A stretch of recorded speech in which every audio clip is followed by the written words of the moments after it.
Melissa had always thought of her late uncle's lakefront property as a sanctuary. Growing up, her family would visit him every summer, and those trips had been the highlight of her childhood. The house itself was modest but full of character, with its weathered cedar shingles, wide front porch, and sprawling backyard that sloped gently toward the serene lake. Her uncle, a reclusive but kind-hearted man, had poured his soul into the land, planting rows of wildflowers and letting nature reclaim the edges of the property. He was the kind of person who valued solitude and privacy, and it was clear he cherished every inch of his little paradise. When he passed away, leaving the house and land to Melissa, she saw it as both an honor and a challenge. She was determined to preserve the place he loved so much and make it her own. Moving in, Melissa had been struck by the silence of the lake. The stillness had a weight to it, as though the property itself had been holding its breath since her uncle's passing. The first few weeks were filled with the small but satisfying tasks of settling in. She repainted the front door a cheerful shade of blue, planted a vegetable garden where her uncle used to grow herbs, and spent hours clearing out overgrown pathways. Slowly, the property began to feel alive again, as though it was responding to her care. But the peace didn't last long. It started subtly, so subtly that Melissa almost didn't notice at first. One morning, as she sipped coffee on the porch, she spotted a woman walking along the edge of her property with a large dog. The woman didn't glance toward the house, didn't pause to ask permission. She simply strode along as if she owned the place. Melissa watched, puzzled but not yet concerned, as the woman let her dog wander near the lake before disappearing into the trees. The next morning it happened again, and again the day after that. Melissa decided to introduce herself. She approached the woman, who introduced herself as Karen, with the kind of overly familiar tone that immediately put Melissa on edge. Karen was quick to point out how lucky Melissa was to live on such a beautiful piece of land, especially since everyone in the neighborhood has always enjoyed the lake. Confused, Melissa explained that the property was private, but Karen waved the comment away with a dismissive laugh. "Oh, your uncle never minded. He let everyone use the lakefront. It's practically a community space now." Melissa bristled at the assumption but decided to let it go for the moment. She didn't want to start a feud with a neighbor so soon after moving in. Instead, she politely reiterated that she intended to keep the property private and wished Karen a good day. But Karen wasn't the kind of person to take no for an answer. Over the next week, Melissa began noticing more signs of intrusion. A group of teenagers were lounging by the water one afternoon, blasting music from a portable speaker. When Melissa asked them to leave, they muttered something about Karen saying it was fine before trudging off. Another morning, she found a pile of beer cans near the dock, along with trampled wildflowers and cigarette butts. Melissa's frustration grew. She decided it was time to draw a line, both figuratively and literally. She put up simple no trespassing signs along the edge of the property, hoping that a clear boundary would solve the problem. But the signs seemed to have the opposite effect. A few days later, Melissa noticed that one of the signs had been torn down, and another had been defaced with crude graffiti. Then came the confrontation. It was a warm Saturday afternoon when Melissa found Karen hosting what could only be described as a lakeside barbecue on her property. A folding table had been set up near the dock, piled high with food and drinks, and a small crowd of people milled about, laughing and chatting as if they were at a public park. Melissa marched over, her heart pounding with a mix of anger and disbelief. "Excuse me," she said firmly, addressing Karen. "This is private property. You need to leave." Karen turned, her smile fading into a look of mild annoyance. "Oh, come on," she said, gesturing to the group. "We're not hurting anything. We've been doing this for years." Melissa stared at her. "I don't know what arrangements you had with my uncle, but this property belongs to me now, and I'm asking you to leave. Right now." Karen's expression hardened. "Look, your uncle was fine with us using the lake. He understood that it's part of the neighborhood's history. Just because you showed up doesn't mean you get to change that." "This isn't up for debate," Melissa shot back. "If you don't leave, I'll have to call the police." At that, Karen's pleasant facade cracked entirely. Her voice took on a sharp edge. "You think you can just waltz in here and take something that doesn't belong to you? That lake has always been for the community. You can't just claim it like it's yours." Melissa felt her temper flare, but she kept her tone calm and controlled. "I'm not claiming anything.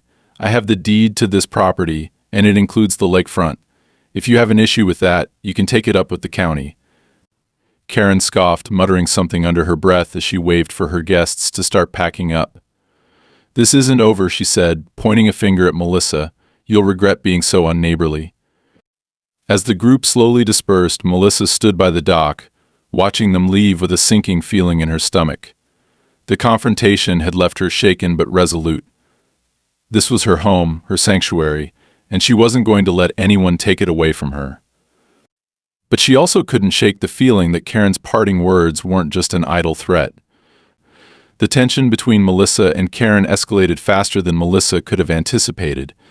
The very next morning after the barbecue incident, Melissa woke up to find her garden gate standing wide open. It wasn't just open, it was hanging off one hinge, as if someone had forced their way through. She immediately suspected Karen or one of her friends, but had no proof. Frustrated but determined not to let it ruin her day, Melissa repaired the gate herself, reinforcing the hinges and adding a new lock for good measure. However, as the days passed, the small incidents began piling up. One evening, Melissa returned home from running errands to find a pile of trash dumped at the edge of her driveway: empty beer bottles, fast food wrappers, and even a broken lawn chair. The sight made her blood boil. She knew Karen was behind it, or at least someone in her growing circle of allies.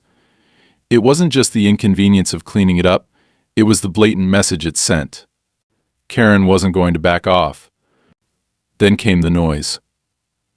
Late at night, long after Melissa had gone to bed, she started hearing voices outside her house, low and indistinct. Sometimes it was laughter, other times it sounded like murmured conversations just beyond the tree line. Every time she got up to investigate, the noises would stop, and the darkness outside her windows would feel impenetrable. She tried brushing it off as paranoia, but the unease it stirred lingered. The final straw came one Sunday afternoon. Melissa had been clearing weeds near the dock when she spotted a group of people she didn't recognize walking along the lakefront, just beyond her property line. She thought nothing of it at first. People often walked along the lake's edge, but as she watched, she noticed they kept glancing toward her property, whispering to one another. One of them even pointed directly at her. Feeling a surge of irritation, Melissa approached them. "Can I help you?" she called out, trying to keep her tone neutral. The group hesitated, exchanging awkward glances. Finally, one of them, a middle-aged man with a clipboard, stepped forward. "We're just surveying the area," he said with a faint smile. "Surveying for what?" Melissa asked, her eyes narrowing. "Oh, nothing official," he replied. "Just taking a look at how the lakefront's being used. It's a beautiful spot, isn't it?" Melissa didn't like his evasive tone, and she liked the clipboard even less. "This is private property," she said firmly. "If you're here at Karen's request, you can tell her to contact me directly instead of sending strangers to snoop around my land." The man's smile faltered, and he muttered something to the others before they turned and walked away, leaving Melissa standing by the dock, her hands clenched into fists. She couldn't ignore it anymore. Karen was escalating the situation, and Melissa needed to act before things got out of control. That evening, Melissa called a local attorney, a no-nonsense woman named Diane who specialized in property disputes. Melissa explained everything: the trespassing, the vandalism, the strange group with the clipboard, and asked what she could do to protect herself. "You're doing the right thing by documenting everything," Diane said. "Take pictures of the damage to your gate and the trash they left on your driveway.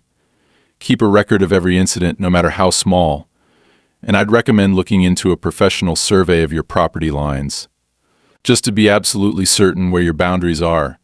If they're going to challenge you, they'll need evidence, and you need to make sure yours is stronger." Melissa agreed and scheduled a property survey for later that week. She felt a small sense of relief knowing she had someone in her corner, but it didn't last long. 2 days later, as she was pulling into her driveway, she noticed something new: a large wooden sign staked into the ground just beyond her garden gate. "Community access point," it read in bold letters, followed by a list of rules: no littering, no loud music, no unauthorized vehicles. Melissa stared at the sign, her stomach twisting in anger. It wasn't just trespassing anymore, it was a blatant attempt to claim her land as public property. She marched straight to Karen's house and banged on the door. Karen answered with an overly sweet smile, as if she'd been expecting her. "Melissa, how nice of you to stop by. What can I do for you?" "What the hell is that sign on my property?" Melissa demanded, not bothering to mask her anger. "Oh, that," Karen said, feigning innocence. "It's not technically on your property, it's right on the edge, actually. Some of the neighbors thought it would be helpful to mark the area for everyone's benefit. To keep things organized." Melissa felt her face flush with frustration. "That's not your call to make. You can't just put up signs wherever you want and pretend my property belongs to the community." Karen's smile faded, replaced by a steely glare. "You might want to check your facts before you go throwing accusations around," she said coldly. "We've been using that lakefront for years, long before you showed up, and if you think you can just come in here and change the rules, you're in for a rude awakening." Melissa clenched her fists at her sides. "This isn't about changing rules. It's about respecting private property.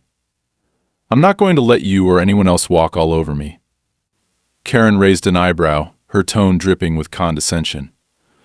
"Well, good luck with that, but don't say I didn't warn you." Melissa left before the conversation could escalate further, but her mind was racing. Karen wasn't just being a nuisance, she was deliberately trying to undermine Melissa's ownership of the property. It wasn't just about the sign, it was about control. The property survey was completed later that week, and the results confirmed what Melissa already knew: the lakefront, including the area where Karen had placed the sign, was entirely within her property lines. Armed with this new information, she returned to Diane's office, ready to take the next step. "They're clearly trying to push you into a corner," Diane said after reviewing the survey. "We can send a formal cease and desist letter, but I have a feeling they won't take it seriously. People like Karen usually don't. If this goes to court, we'll need to prove that her actions are causing you measurable harm, whether it's financial, emotional, or otherwise." Melissa nodded, determined. "Whatever it takes. I'm not letting her bully me out of my own home."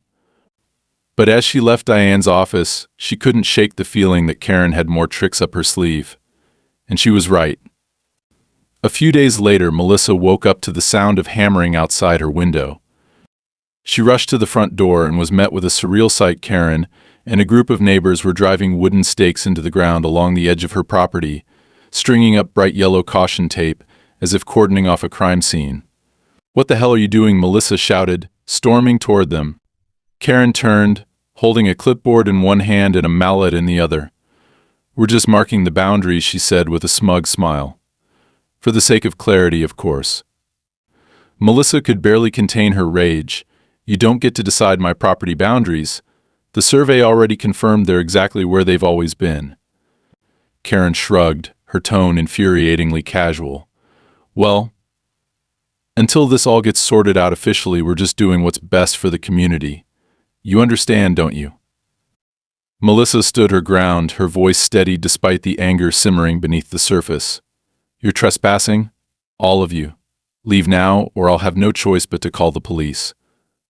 Karen's smile didn't waver, but the group began to disperse, muttering under their breath as they retreated. Melissa watched them go, her chest tight with frustration and fear. This wasn't just about the property anymore, it was about her ability to feel safe and secure in her own home. And for the first time, she began to wonder just how far Karen was willing to go.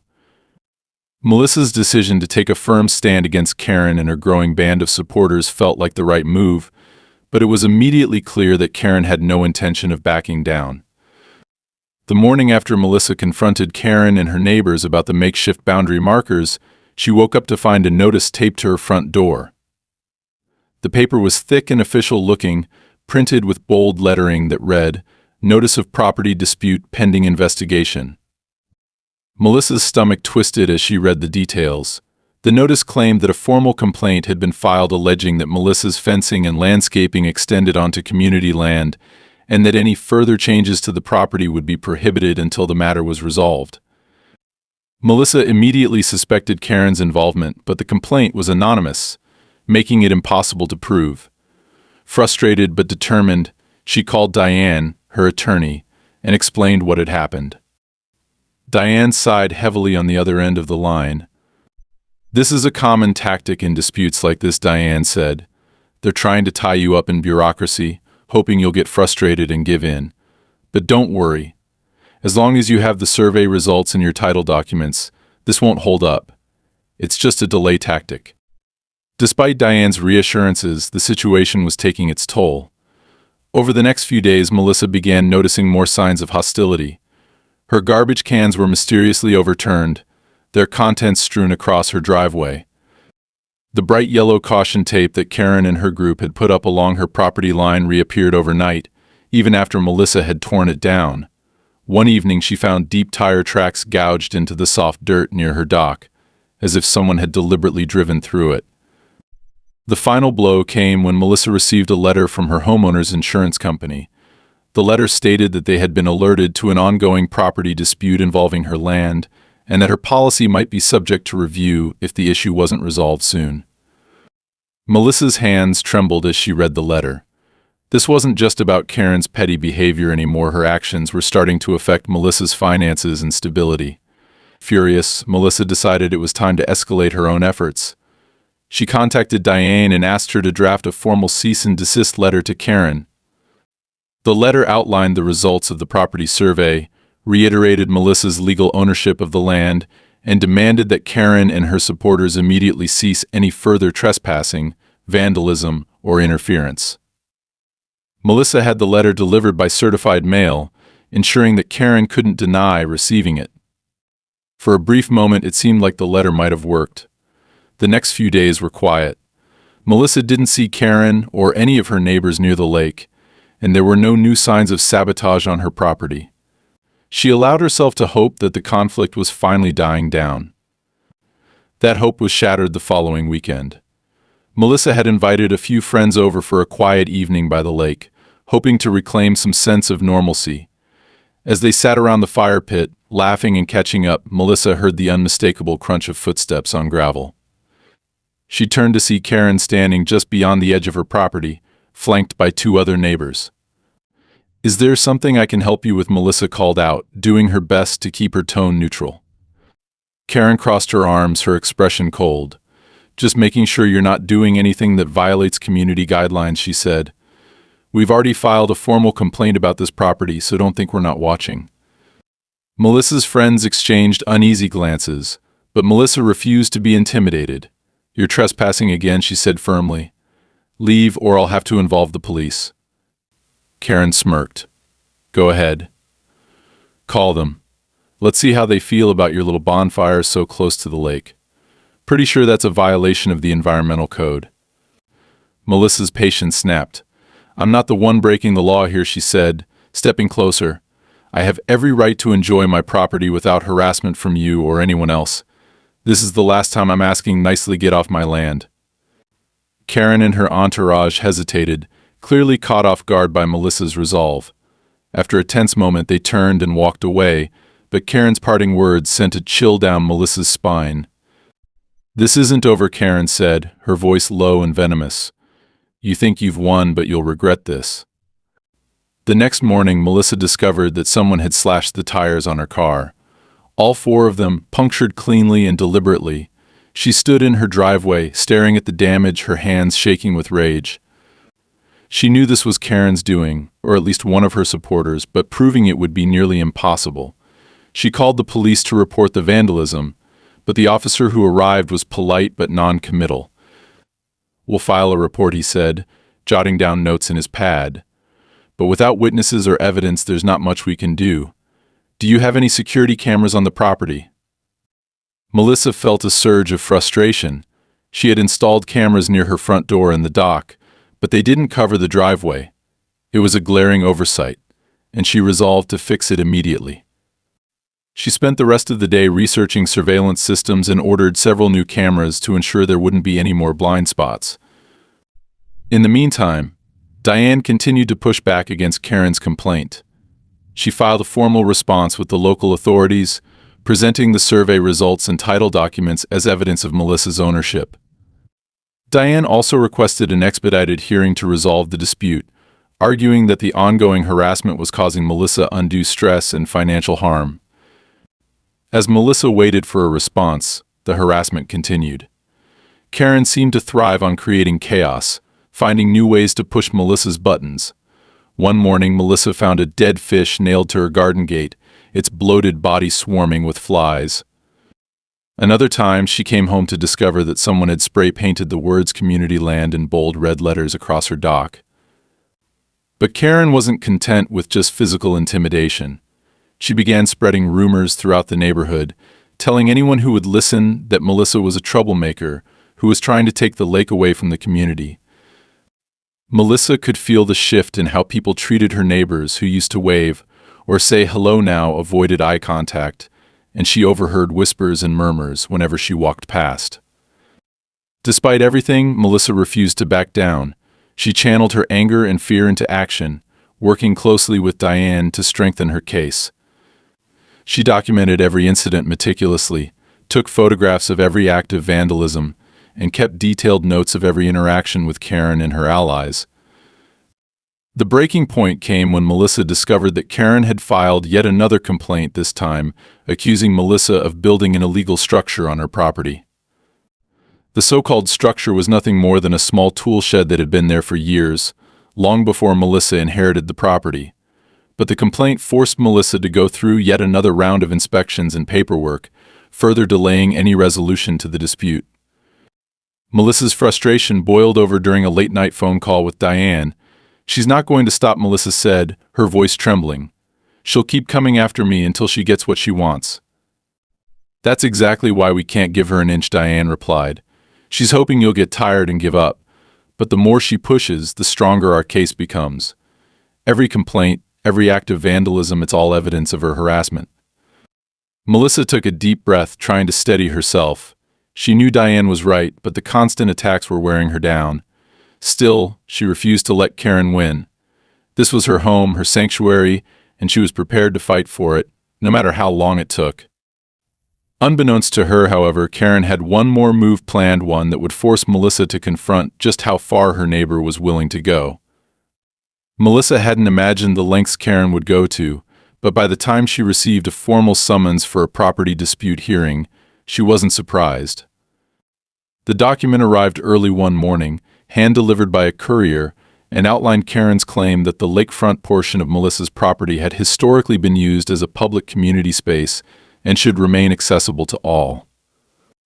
The claim included a list of supposed witnesses, neighbors who supported Karen's assertion that Melissa's late uncle had always allowed others to use the lake without restriction. It also alleged that Melissa's recent actions, posting no trespassing signs, repairing fences, and reinforcing property boundaries, were violations of long-standing, informal agreements with the community. The language in the summons was cold and formal, but the implications were deeply personal. Melissa sat at her kitchen table, staring at the document, her stomach twisting in knots. Karen wasn't just trying to undermine her, she was attempting to rewrite history itself, leveraging her influence in the neighborhood to paint Melissa as an outsider who was ruining a shared legacy. Melissa immediately forwarded the summons to Diane. By the time she arrived at Diane's office that afternoon, the attorney already had a plan. "They're playing dirty," Diane said, sliding a copy of the document across her desk. "But there's a flaw in their strategy. They're relying on hearsay and informal claims. Without hard evidence to back them up, this case has no foundation." "What about the witnesses?" Melissa asked, her voice tight with anxiety. "Most of them are likely people Karen has roped into her campaign. They'll try to use emotional arguments to make you look like the villain. But we're going to counter that with facts. The survey results, your title documents, the property tax records, these are all in your favor. We'll also challenge the legality of their so-called community access claim. If your uncle never signed anything formal granting public access, they don't have a leg to stand on." Diane's confidence was reassuring, but Melissa couldn't shake her growing sense of unease. Karen's reach seemed endless, and Melissa had no idea what tricks she might pull in court. To make matters worse, the harassment continued unabated. One night, Melissa awoke to the sound of banging near the dock. When she ran outside with a flashlight, she found two men hurriedly loading wooden planks into the back of a pickup truck. The dock had been partially dismantled, the boards ripped up and scattered like debris. "Hey," Melissa shouted, but the men jumped into the truck and sped off before she could get a clear look at their faces. Shaking with anger, she called the police, but as always, the damage was done. The officer who responded took a report and promised to investigate, but Melissa doubted anything would come of it. She spent the next day collecting the pieces of her dock, wondering how much of it could be salvaged. The more Melissa thought about the situation, the more convinced she became that Karen wasn't acting alone. The level of coordination and persistence suggested a larger agenda. Diane agreed. "Karen is definitely the face of this dispute," she said, "but someone else could be pulling the strings. It might be worth digging into the history of the property and the neighborhood to see if there's more to this than meets the eye." Taking Diane's advice, Melissa began sifting through her uncle's old files. Most of it was mundane utility bills, correspondence with local contractors, and handwritten notes about gardening projects. But tucked away in the back of a filing cabinet, she found a folder labeled Disputes. Inside were copies of letters, legal documents, and meeting minutes from decades ago. One letter, in particular, caught Melissa's attention. It was dated nearly 20 years earlier and addressed to her uncle from a local developer. The letter proposed a deal to purchase a portion of the lakefront property for a significant sum, citing plans to build a small recreational facility for the neighborhood. Her uncle's response, written in the margins of the letter, was scathing. "Not for sale. This land is my home, not a playground for the highest bidder." The rest of the folder revealed a long history of conflicts between her uncle and the local community. The meeting minutes detailed arguments over zoning, property rights, and access to the lake. One particularly heated exchange involved accusations that her uncle had deliberately blocked efforts to create a public walking path along the water's edge. As Melissa read through the documents, a pattern began to emerge. Her uncle had spent years fighting off attempts to carve up his land, and now those same battles were being resurrected under the guise of community access. Karen wasn't just fighting for herself, she was continuing a campaign that had started long before Melissa ever arrived. Armed with this new information, Melissa shared the documents with Diane, who immediately saw their value. "This proves that your uncle never intended for the lakefront to be public," she said. "It also shows a history of pressure from the community to seize control of the property. We can use this to establish a precedent that the land has always been private." But the discovery also raised new questions. Why was Karen so determined to claim the lakefront now? What was driving her sudden push for control? Melissa couldn't shake the feeling that there was more to the story, and her suspicions were confirmed when she received an anonymous note in her mailbox the next day.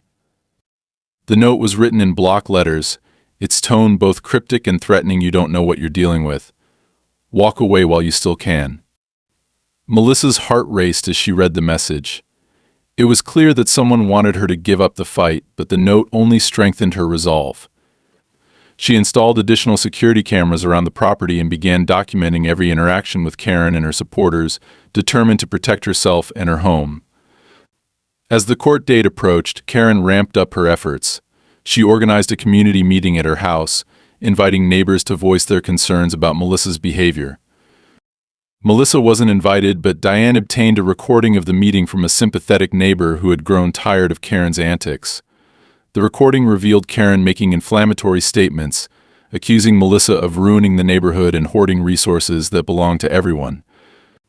Karen also unveiled a crudely drawn map that supposedly showed a community path running through Melissa's property, though no one could provide any evidence to support its existence. When Diane played the recording for Melissa, it was both infuriating and validating. "This is exactly what we needed," Diane said. "It proves that Karen is intentionally misleading the community to fuel this dispute. We'll present this in court to discredit her claims." The day of the hearing arrived, and Melissa walked into the courtroom feeling a mixture of anxiety and determination. Karen was already there, flanked by several neighbors who had agreed to testify on her behalf.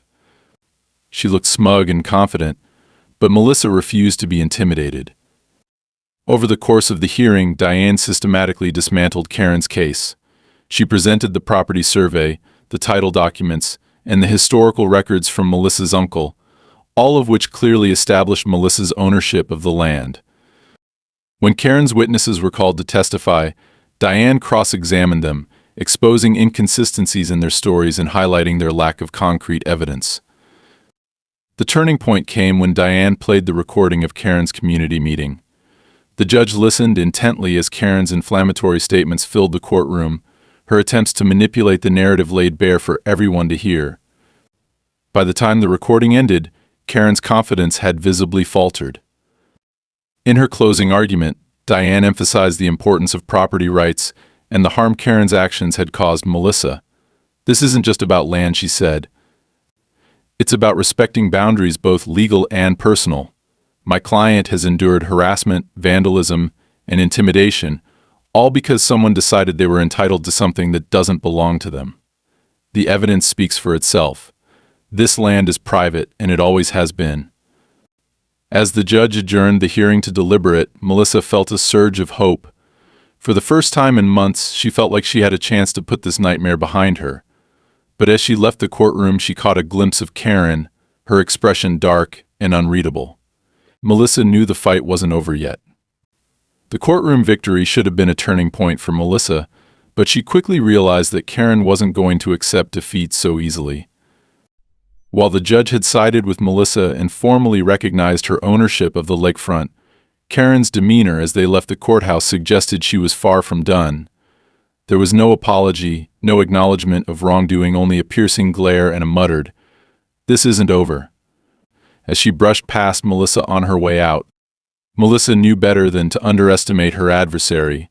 She had seen firsthand how far Karen was willing to go, and it was clear that the court ruling hadn't extinguished her determination. If anything, it seemed to have stoked her anger.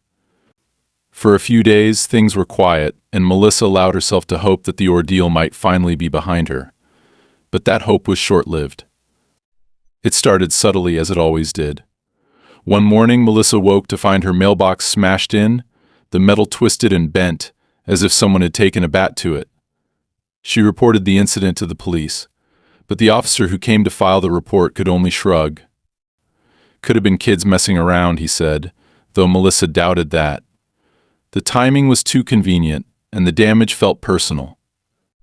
A few days later, Melissa noticed something strange near the dock.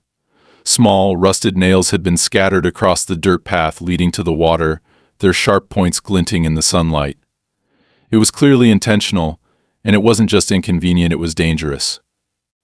If she hadn't been wearing sturdy boots, she might have stepped on one and ended up in the hospital. Furious, Melissa spent an hour picking up every nail she could find and documenting the scene with photographs. But the most unnerving incident happened late one night. Melissa was jolted awake by the sound of glass shattering.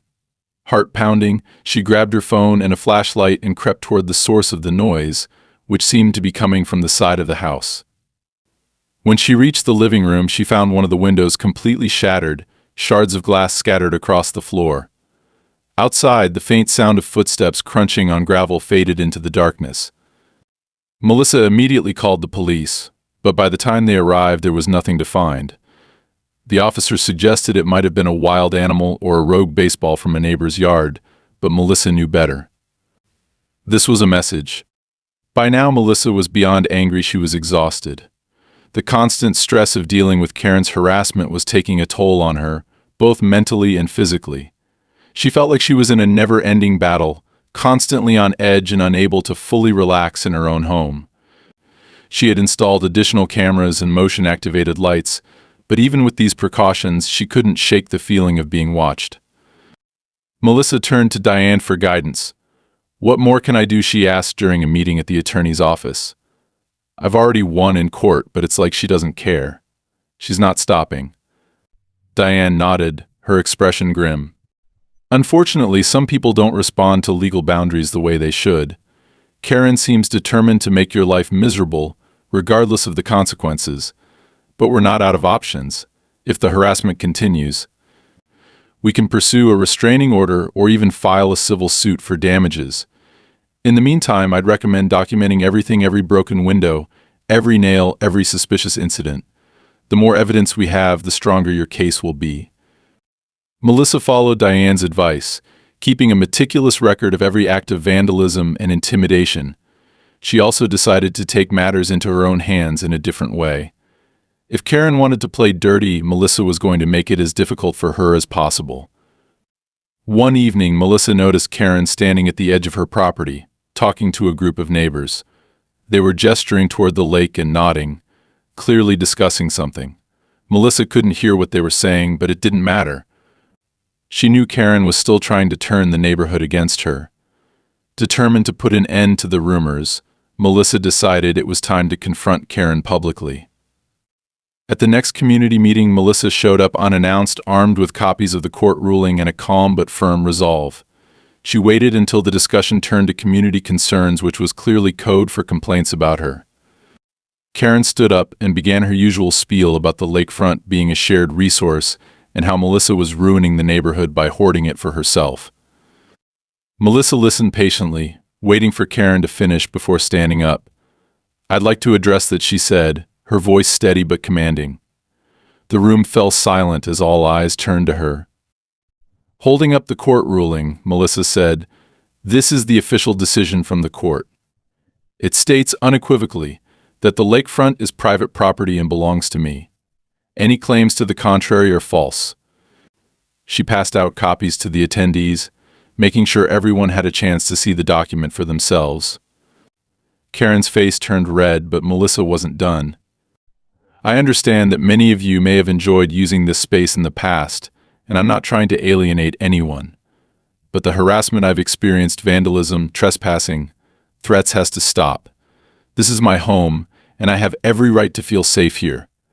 If anyone has questions or concerns, I'm happy to address them directly, but I won't tolerate further attempts to undermine my legal rights." The room buzzed with murmurs as people exchanged glances. Some of the neighbors looked embarrassed, while others appeared genuinely surprised by Melissa's composure and the evidence she presented. Karen, however, remained defiant. "This isn't about you," Karen snapped. "It's about what's best for the community. You think a piece of paper changes that?" Melissa met Karen's glare head-on. "It's not just a piece of paper, it's the law. If you have a problem with it, take it up with the court.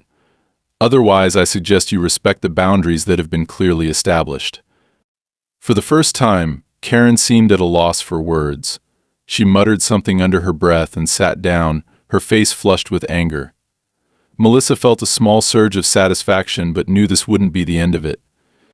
Her instincts were proven right a few days later when she discovered that someone had poured bleach into her garden, killing several of her plants. It was a petty, vindictive act, but it served as a reminder that Karen wasn't backing down. Melissa returned to Diane's office with her growing list of documented incidents. "It's time to take the next step," she said, her voice steady but firm. "I want a restraining order. If she won't stop on her own, we'll make her stop."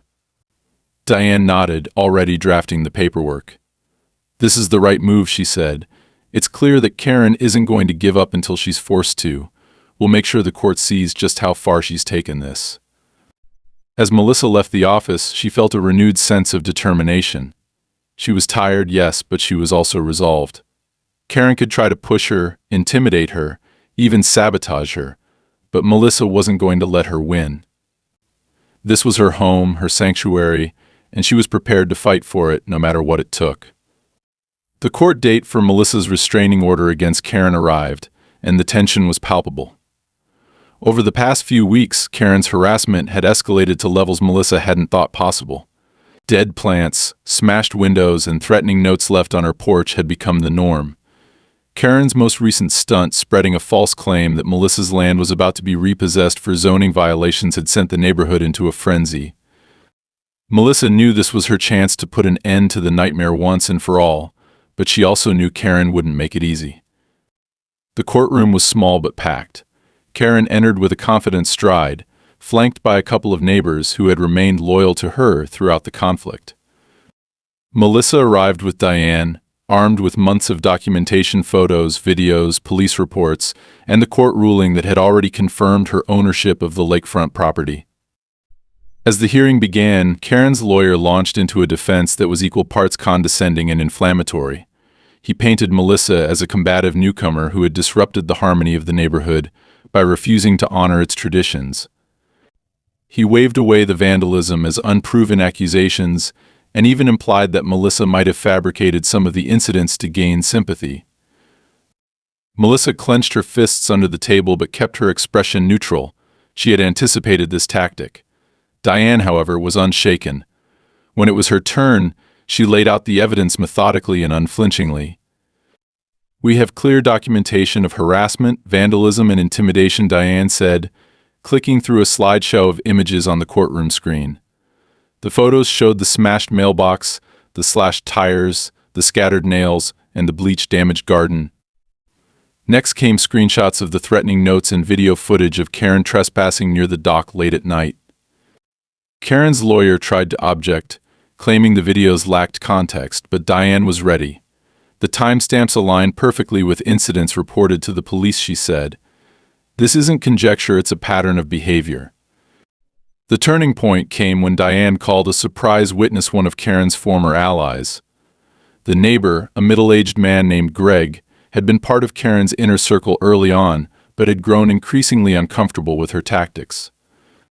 Under Diane's questioning, Greg admitted that Karen had orchestrated much of the harassment, even going so far as to encourage others to participate. "She told us Melissa didn't belong here," Greg said, his voice hesitant but clear. "That she was trying to take something that wasn't hers. But I've seen the documents. I know the truth now. And I don't want to be part of this anymore." Karen's face turned crimson as Greg spoke. She leaned over to her lawyer, whispering furiously, but it was clear the damage had been done.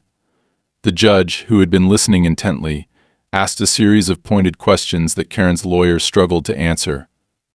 When it was Melissa's turn to speak, she kept her words brief but powerful.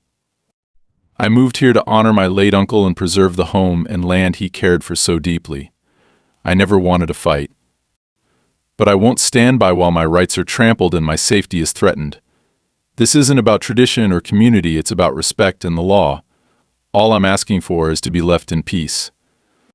Karen tried one last desperate move, standing to give an impassioned plea about the lake being a symbol of community togetherness and accusing Melissa of tearing apart what makes the neighborhood special. But her words rang hollow, especially in the face of the overwhelming evidence against her. After a short deliberation, the judge issued a restraining order against Karen, forbidding her from coming within 100 feet of Melissa's property or contacting her in any way. He also strongly admonished Karen for her behavior, warning her that any further incidents could result in criminal charges. As the ruling was read aloud, Melissa felt a wave of relief wash over her. Karen, on the other hand, looked visibly deflated, though her eyes still burned with resentment. She stormed out of the courtroom without a word, leaving her loyal supporters to trail awkwardly behind her. For the first time in months, Melissa allowed herself to believe the nightmare might finally be over.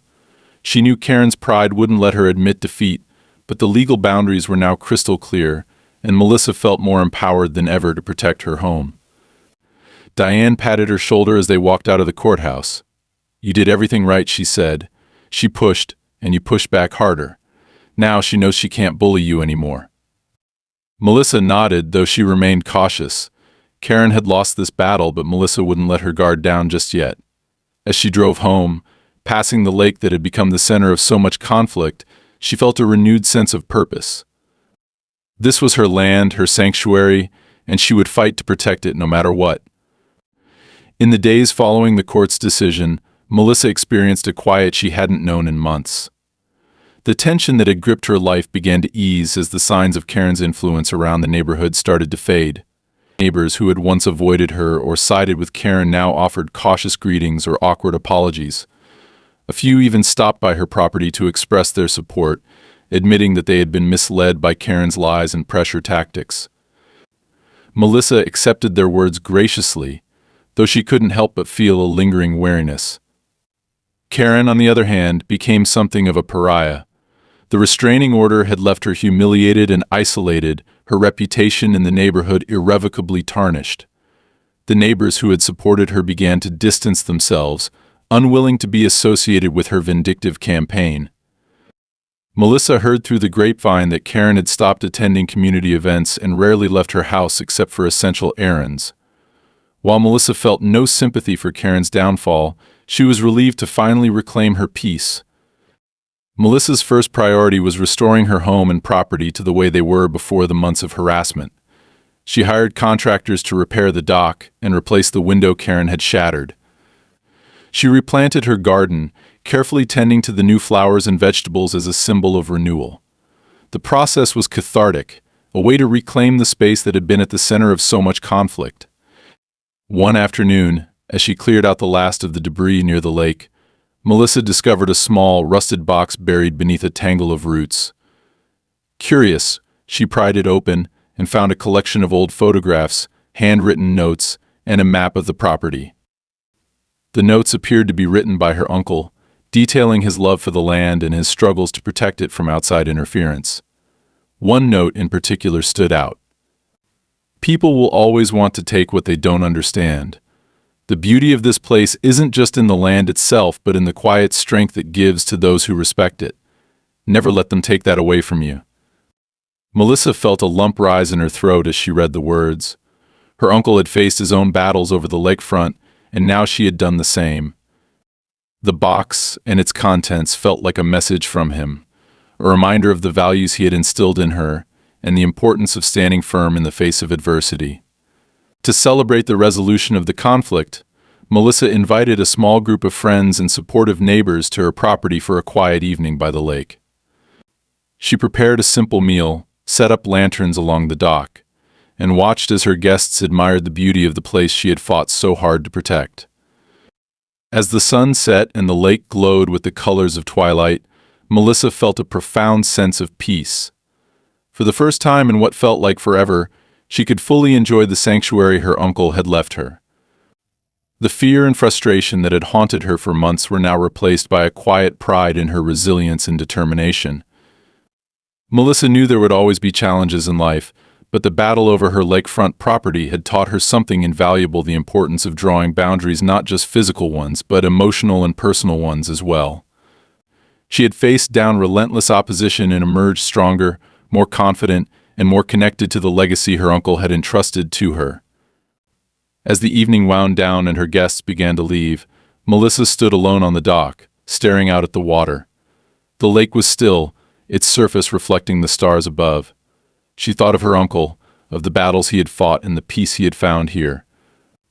"This is ours now," she whispered, as if he could hear her. "And I'll make sure it stays that way." The sound of the water lapping against the dock was her only reply, but it was enough. She turned and walked back to the house, ready to begin the next chapter of her life.